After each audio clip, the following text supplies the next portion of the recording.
মুসলমানেরা এর বিরোধিতা করে। আমি ডাক্তার জাকির নায়েকের পক্ষে এবং আমি তর্ক করতে রাজি, আমি কথা বলতে রাজি আছি, যুক্তির সাথে আলোচনা করতে। কোন নিয়মটা সবচেয়ে সেরা, কোন আইনটা সবচেয়ে সেরা, আর যারা এই সন্ত্রাসী তারা মুসলিমদেরকে সন্ত্রাসী বলে। প্রয়োগ করুন। আমি এখানে ডক্টর বলবো যে জাকির নায়েকের সারা মুখ থেকে ইন্ডিয়াতে ব্যাখ্যা শুনুন। কমন সিভিল কোড একটাই থাকুক, ক্রিমিনাল কোডও শুধু সিভিল কোড কেন, কমন সিভিল কোড থাকুক, কমন ক্রিমিনাল কোডও থাকুক, কিন্তু আমাদের আগে ঠিক করতে হবে যে কোন আইনটা সবচেয়ে সেরা। যেমন একজন হিন্দু মহিলা আমাকে জিজ্ঞেস করেছিলেন কেন ইসলাম একজন পুরুষকে একাধিক স্ত্রী রাখার অনুমতি দেয়। আমি উত্তর দিয়েছিলাম এবং প্রশংসা পেয়েছিলাম। এই উত্তরে একমত হলে আপনাকে কমন সিভিল কোডে লিখতে হবে যে একজন পুরুষ একজনের বেশি স্ত্রী রাখতে পারবেন। আমরা জানি পৃথিবীতে মহিলার সংখ্যা পুরুষের চেয়ে বেশি, এর জন্য কোনো সমাধান নেই, কোনো ধর্মের সমাধান দেয়নি। যদিও কোনো ধর্মই বলে না যে মাত্র একটাই বিয়ে করুন, শুধুমাত্র কোরআন ছাড়া। আমি একটা উদাহরণ দিয়েছিলাম যে হিজাবের সঙ্গে ধর্ষণের সম্পর্ক। আমি উপমা দিয়েছিলাম যে সবচেয়ে কঠিন যে শাস্তিটা আমরা দিতে পারি, যে সর্বোচ্চ শাস্তিটা আমরা দিতে পারি, যার ফলাফল সবচেয়ে ভালো, যেমন ইসলাম বলে মহিলাদের হিজাব করা উচিত। কোনো পুরুষ কোনো মহিলাকে দেখলে তার দৃষ্টি নিচু করবে, তারপরেও যদি কোনো পুরুষ ধর্ষণ করে সে সর্বোচ্চ শাস্তি পাবে, সেটা হলো মৃত্যুদণ্ড। আমি আমেরিকার পরিসংখ্যান দিয়েছিলাম যে 1990 সালে FBI এর রিপোর্ট অনুযায়ী 1756টি ধর্ষণ সংঘটিত হয়েছে প্রত্যেক দিন 1990 সালে। 1996 সালে US ডিপার্টমেন্ট অফ জাস্টিসের রিপোর্ট অনুযায়ী 2713টি ধর্ষণের ঘটনা ঘটেছে প্রত্যেক দিন 1996 সালে, অর্থাৎ প্রতি 32 সেকেন্ডে একটি ধর্ষণ ঘটছে।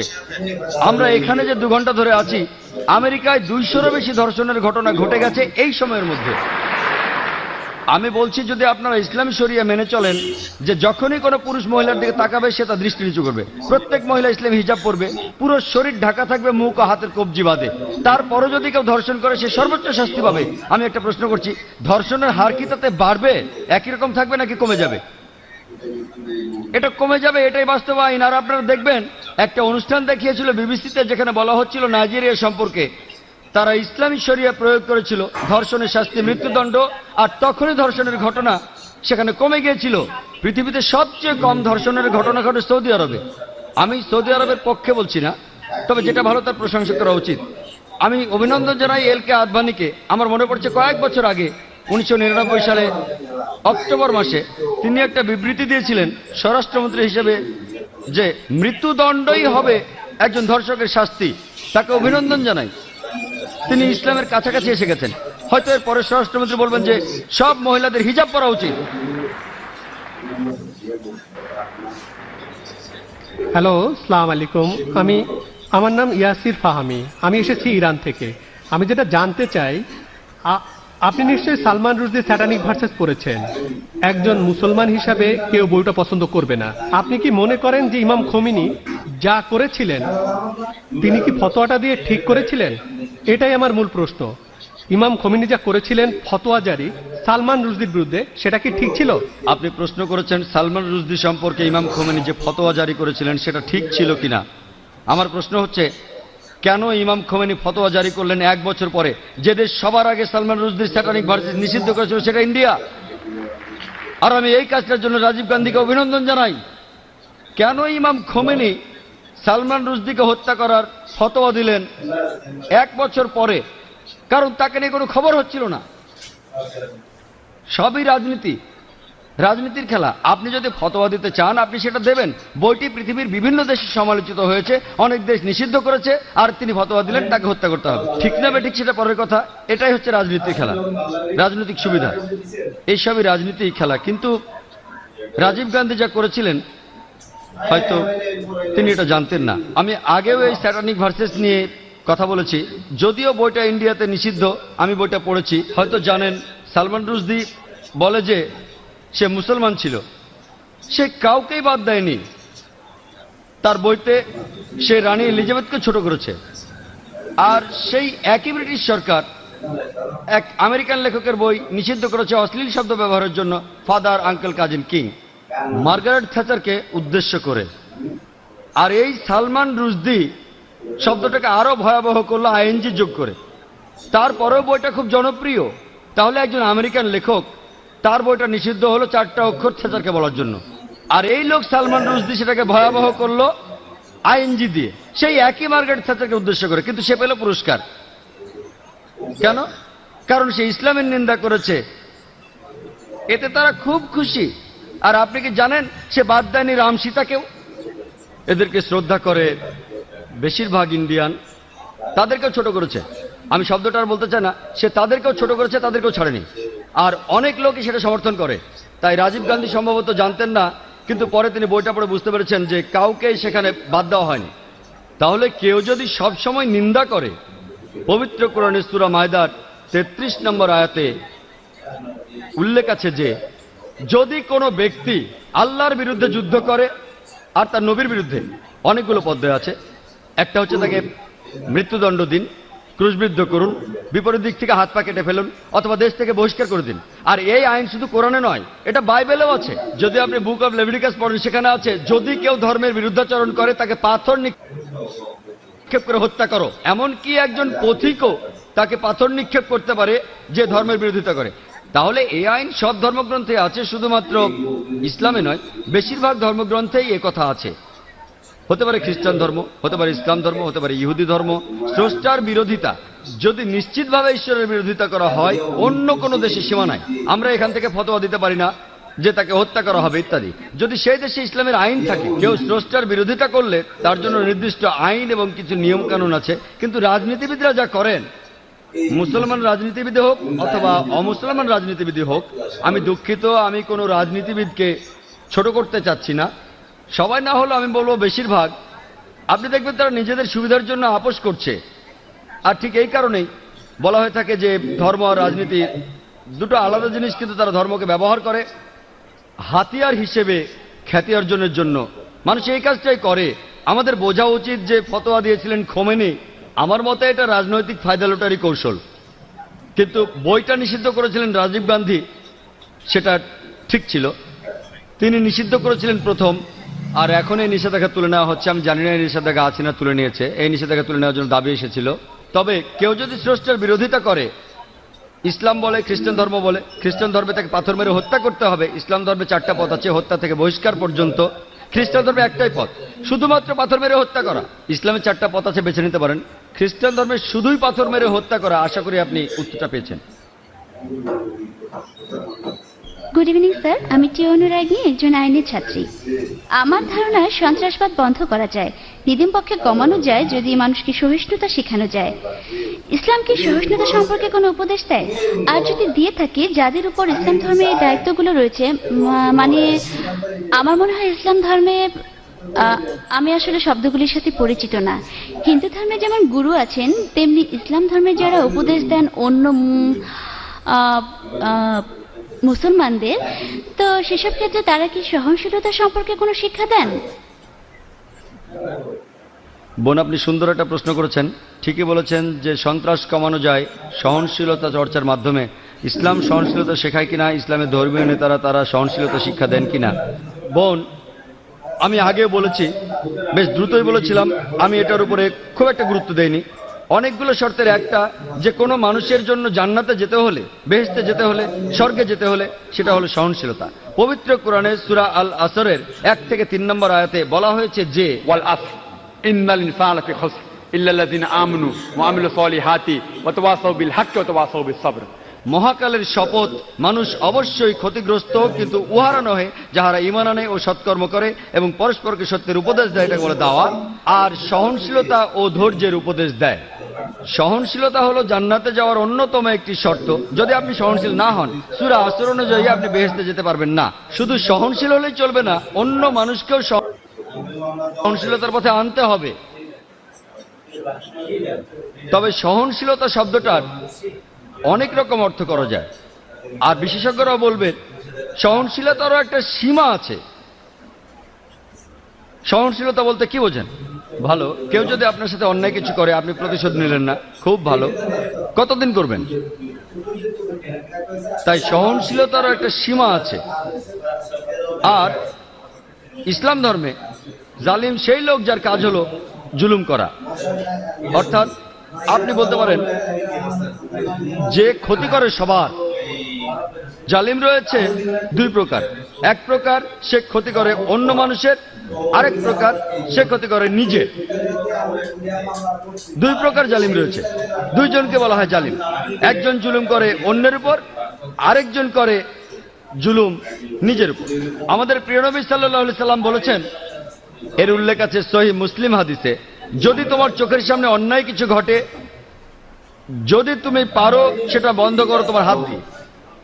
যদি হাত দিয়ে বন্ধ করতে না পারো, বন্ধ করো তোমার মুখ দিয়ে, তোমার জিহ্বা দিয়ে। যদি জিহ্বা দিয়ে বন্ধ করতে না পারো, অন্ততপক্ষে মনে মনে নিন্দা করো যে কাজটা অন্যায়। আর তুমি যদি এটা করো, তুমি একেবারে নিচের স্তরের বিশ্বাসী, নিচের স্তরে। তাই আমাদের কি করতে হবে? সহনশীল হতে হবে, অন্যকে হতে বলতে হবে। যেমন আল্লাহ বলেছেন পবিত্র কোরআনে সূরা বাকারার 153 নম্বর আয়াতে, ইন্নাল্লাহা মাস-সাবিরিন, নিশ্চয়ই আল্লাহ সবরকারীদের সাথে আছেন। যখন তুমি সবর করো, খেয়াল রাখবে যেন সীমা অতিক্রম না করে। এরও একটা সীমা আছে, সহনশীলতার একটা সীমা আছে। কোনো কিছু সীমা ছাড়ানোর আগে যদি আপনি দেখেন একজন মহিলাকে ধর্ষণ করা হচ্ছে, আপনি ওই মহিলাকে বলতে পারেন না সহ্য করেন, সমস্যা নেই। যদি আল্লাহ আমাকে শক্তি দিয়ে থাকেন, আমি যদি দেখি একজন মহিলা ধর্ষিত হচ্ছেন, আমি সেটা বন্ধ করার চেষ্টা করবো হাত দিয়ে।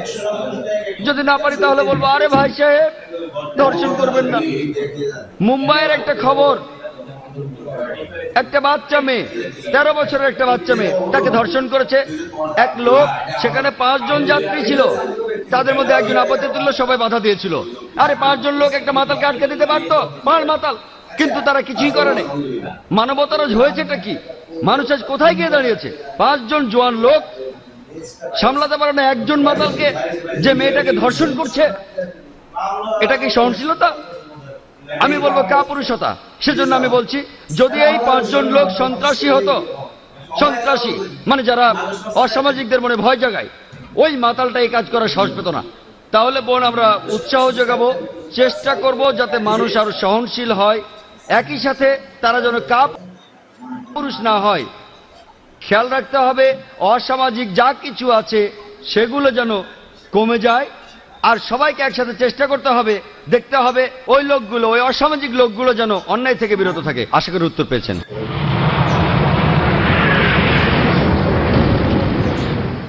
হ্যালো, আমার নাম দীপক, আমি একজন চার্টার অ্যাকাউন্টেন্ট। আমি আপনাকে একটা প্রশ্ন করতে চাই, সেটা হলো, স্যার, তালিবান সরকার একটা ফতোয়া জারি করেছিল বামিয়ানে বুদ্ধ মূর্তি ধ্বংস করার জন্য। বলা হয়েছিল সেটা ইসলামের বিরুদ্ধে। আমি জানতে চাই এটা আসলে ইসলামের বিরুদ্ধে কি না। এটা কি আসলে সেই পথ যেটা শয়তানের দেখানো পথ, যে ব্যাপারে মুসলমানদের সতর্ক থাকতে হবে?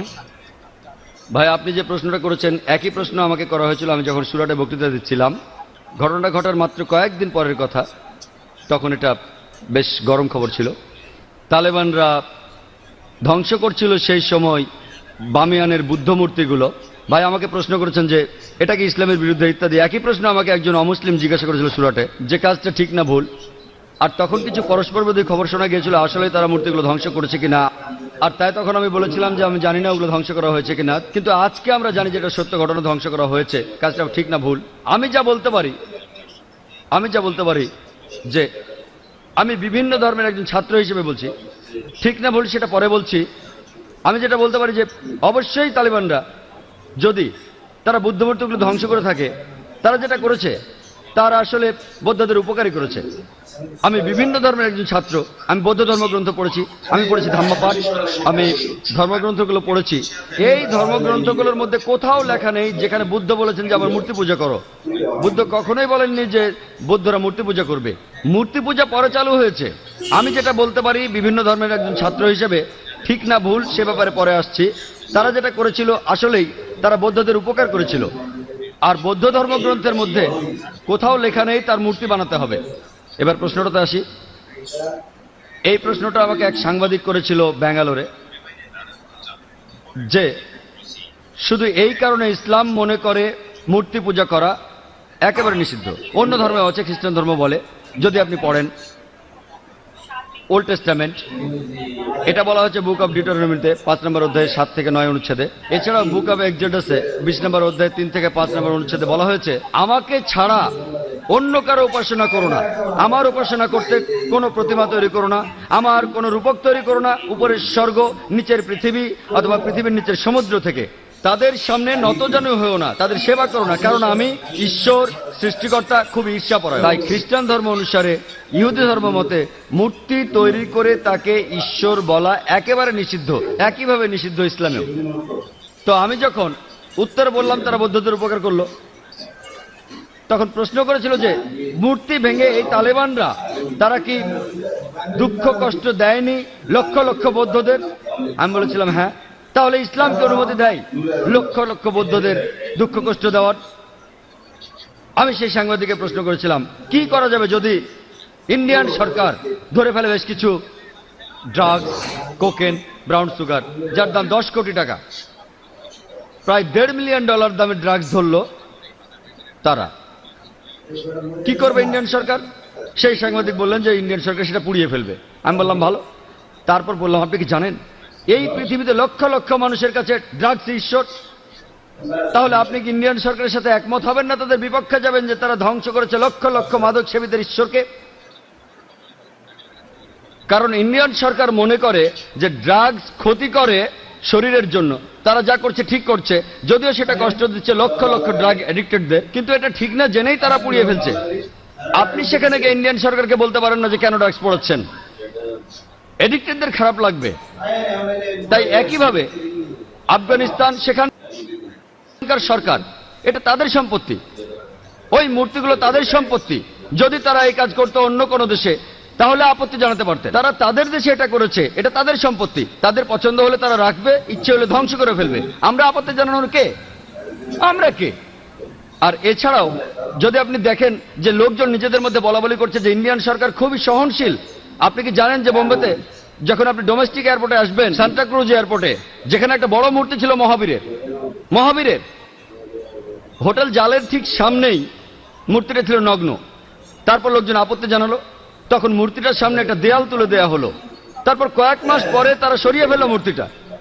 এই একই লোকগুলি যারা আপত্তি জানালো মূর্তির ব্যাপারে, সেই লোকগুলো নিন্দা জানাচ্ছে আফগানিস্তানকে। কেন? একই লোকগুলো আপত্তি জানালো রাস্তার উপর একটা মূর্তির ব্যাপারে। দেখলেন? আপনি কি জানেন ইন্ডিয়াতে জৈন ধর্মের অনুসারীর সংখ্যা আফগানিস্তানের বৌদ্ধদের চেয়ে বেশি? তাই যখন বোম্বের সরকার সেই মূর্তিটাকে সরিয়ে ফেললো, যাকে মনে করা হয় ঈশ্বর, যাকে মনে করেন তীর্থঙ্কর জৈনরা, আর জৈন ধর্মের অনুসারীর সংখ্যা ইন্ডিয়াতে যারা আছে আফগানিস্তানের বৌদ্ধদের চেয়ে বেশি, সেই সময় কি আপত্তি তোলেনি? আর যখন আফগানিস্তান সরকার এটা করছে তখন আপনি আপত্তি জানাচ্ছেন কেন? এই দুই মুখ নীতি। কারণটা হচ্ছে ওয়ার্ল্ড ব্যাংক। জৈনরা কি দুঃখ পায়নি যখন জৈনরা একটা মূর্তি রাখলো মহাবীরের, যাকে তারা মনে করে তীর্থঙ্কর? আপনি কেন আপত্তি জানাবেন? ঠিক তখনই সবাই বলে উঠলো যে সরাতে হবে মূর্তিটা, সরাতে হবে মূর্তিটা। আর সেই লোকগুলো আপত্তি আর নিন্দা জানাচ্ছে কেন তোমরা ধ্বংস করলে বামিয়ানদের বুদ্ধ মূর্তিগুলো? দুমুখ নীতি। আর তাই আমাদের মানুষ হিসাবে নেওয়া উচিত একমুখ নীতি। এক একবার এক এক রূপ ধারণ করা, এই নিয়ম ভালো না।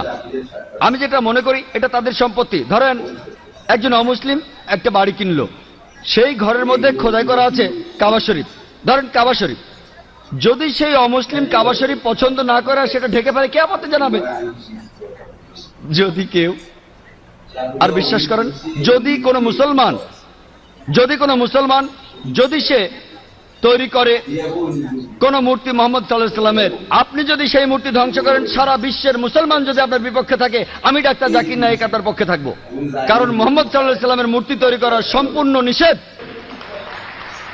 যদি কোনো মুসলমান পাগল মোহাম্মদ সাল্লাল্লাহু আলাইহি সাল্লামের মূর্তি তৈরি করে এবং তার পূজা করে, আর আপনি একজন অমুসলিম যিনি ইসলাম সম্পর্কে জানেন, আপনি যদি সেই মূর্তি ধ্বংস করেন, যদি সারা বিশ্বের মুসলমান আপনার বিপক্ষে থাকে, আমি ডাক্তার জাকির নায়েক আপনার পক্ষে থাকবো।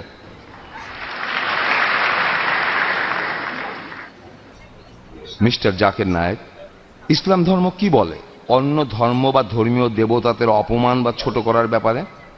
আমি এই প্রশ্নটা যে কারণে করেছি যে যখন একজন ইন্ডিয়ান চিত্রশিল্পী, যিনি একজন মুসলমান, তিনি এঁকেছেন হিন্দু দেবী সরস্বতীকে নগ্ন অবস্থায়, যেখানে সবাই প্রশংসা করেছিল যে এটা মত প্রকাশের স্বাধীনতা। আর প্রত্যেক ইন্ডিয়ান এবং সমর্থকই যখন সালমান রুশদি একটা বই লিখেছিল ইসলাম সম্পর্কে, যখন বইটা রাজীব গান্ধী নিষিদ্ধ করলেন, প্রায় প্রত্যেক ইন্ডিয়ানই সেটা সমর্থন করেছিল।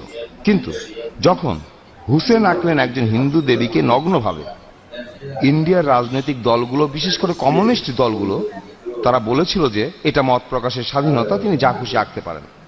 এখন ইসলাম এই সম্পর্কে কি বলে? অন্য ধর্মের দেবতাদের অপমান করা সম্পর্কে?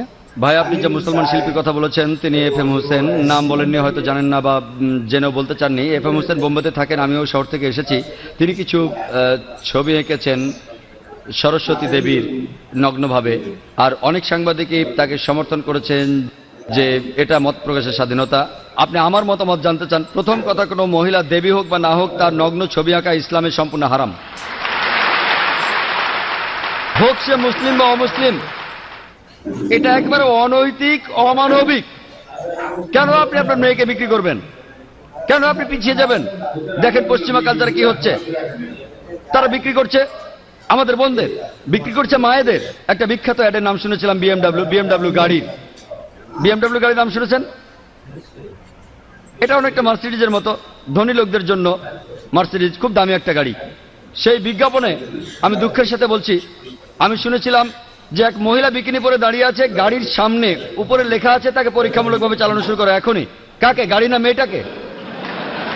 গাড়ির সামনে ওই মেয়েটার কি প্রয়োজন ছিল? তাহলে এই সবকিছুই মত প্রকাশের স্বাধীনতার নামে মেয়েদের অপমান করা। FM হোসেন যা করেছেন সেটা সম্পূর্ণ ভুল। মূল প্রশ্নতে আসি, আপনি কি সমালোচনা করতে পারেন অন্যান্য ধর্মের দেবতাদের? পবিত্র কোরআনে সূরা আনামের 108 নম্বর আয়াতে উল্লেখ আছে যে তাদের নিন্দা করো না, তাদের ছোট করো না যারা অন্য কারো উপাসনা করে আল্লাহকে বাদ দিয়ে, বরং তারাই না জেনে নিন্দা করে আল্লাহ সুবহানাহু ওয়া তাআলার। কোরআন বলছে নিন্দা করো না ওই দেবতাদের যারা তাদের উপাসনা করে আল্লাহকে ছাড়া, বরং তারাই না জেনে নিন্দা করে আল্লাহ সুবহানাহু ওয়া তাআলার। তাই ইসলাম ধর্মে এটা নিষিদ্ধ। আরো নিন্দা করা কোন ধর্মের দেবতাকে, যদিও আপনি তাকে মানেন না, এটা নিষিদ্ধ। একই কথা কোরআনের সূরা আনামের 108 নম্বর আয়াতে বলা হয়েছে। আর FM হোসেন যা করেছেন, একটা নগ্ন ছবি এঁকেছেন, এটা ইসলামে সম্পূর্ণ নিষিদ্ধ। আশা করি উত্তরটা পেয়েছেন।